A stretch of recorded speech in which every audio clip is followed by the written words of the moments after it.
Hi, and welcome back to my channel. I'm Isabel Alvarez-Arada. I'm the host of Covered in Pet Hair, a boozy web show for pet lovers on Pet Life Radio and here on YouTube. I am actually doing a little something today that I feel just called to do, feel like it might be good for me to just record this, and I'm not sure if I'll ever post this, but I feel like I need to share these thoughts.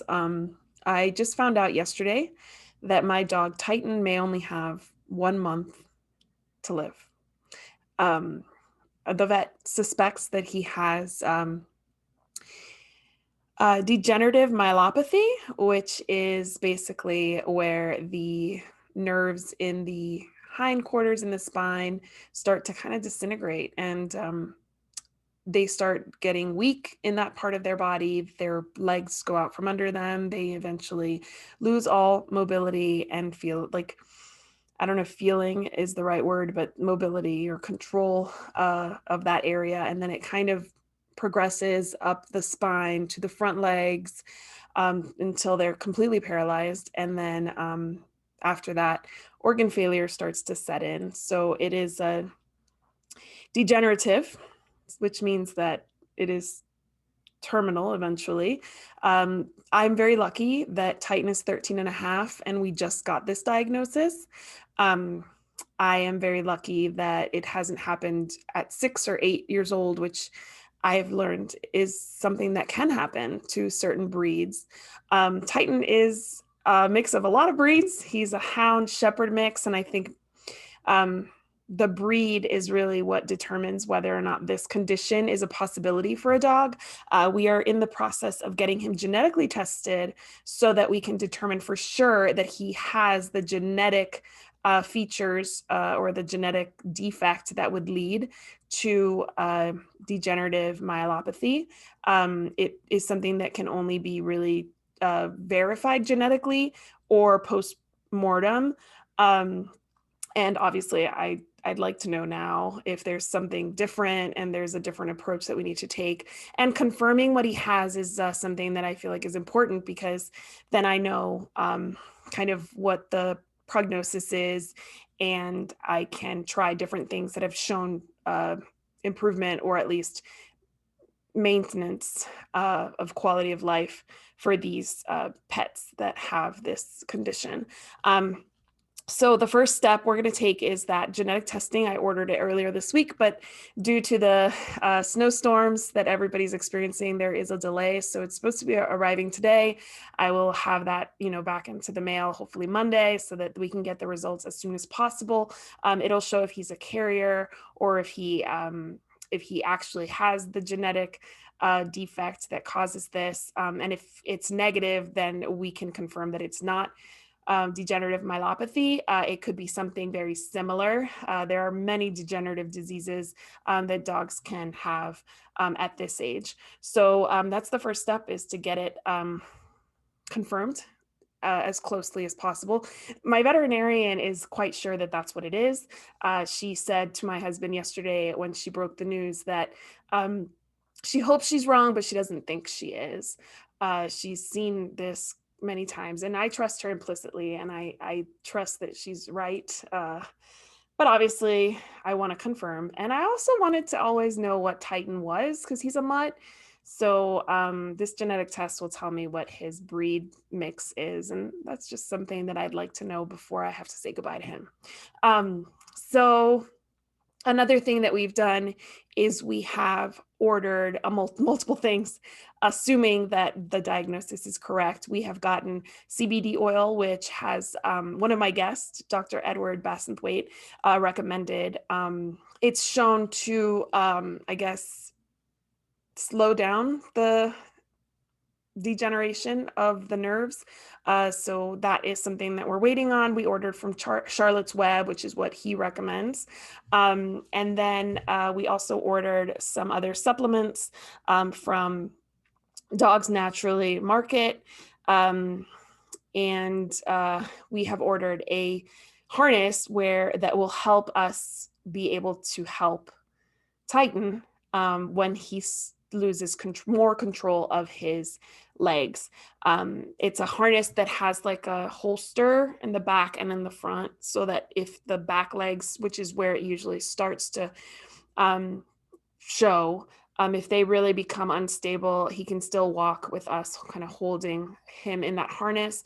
And eventually we'll have to move him in both, the front and the back. I'm not sure how long I would let him be in this condition. I don't know that I'll let him go completely paralyzed. I'm not sure how quickly that will happen, but I don't see a dog that's not living life. Like Titan right now went for a walk today. He goes for a walk every day. He waits for me by the front door.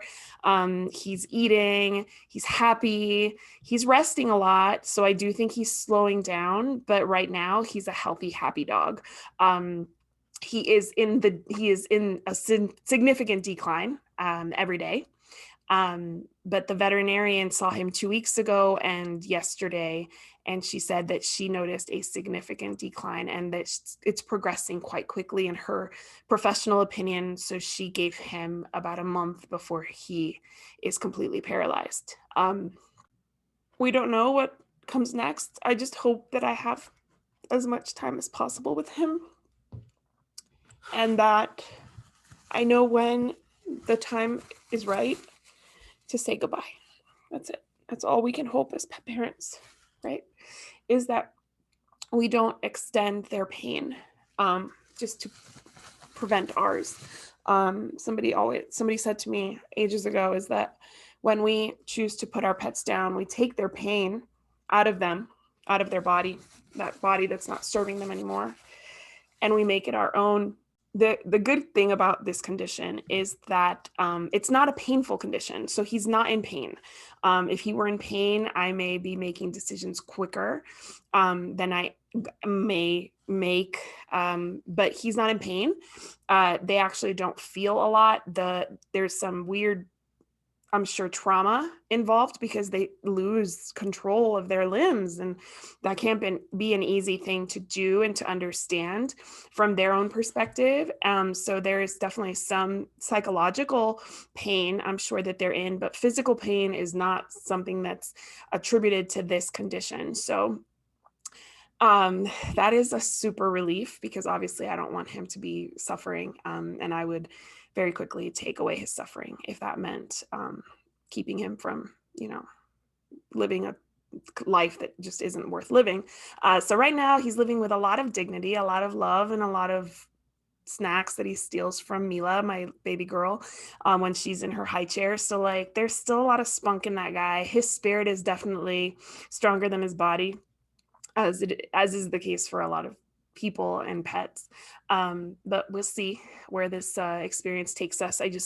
I feel like I'm sure there's somebody in the future who's going to want to know what this process was like. I've looked everywhere to see like, what is the timeline, and timelines are so different. And, a lot of dogs get it when they're 6 or 8. So their timeline is going to be way different than a timeline for a dog that's 13 and a half, from diagnosis to passing. It's just going to be different.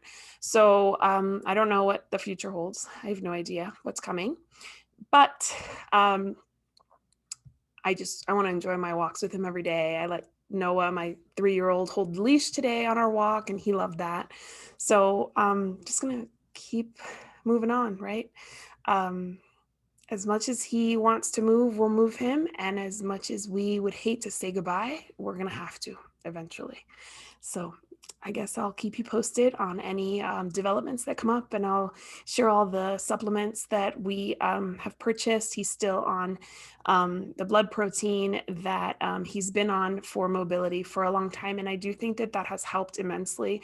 I kind of, at this point, if he has a month left, I'm just gonna pump him full of supplements and see what happens. Just to keep him moving as long as possible. And then once the movement completely stops, or stops significantly, then I'll take a look at what we're doing and see how much longer we need to hold on. Thanks for listening. And if you're the praying kind, pray for our family, because this is hard.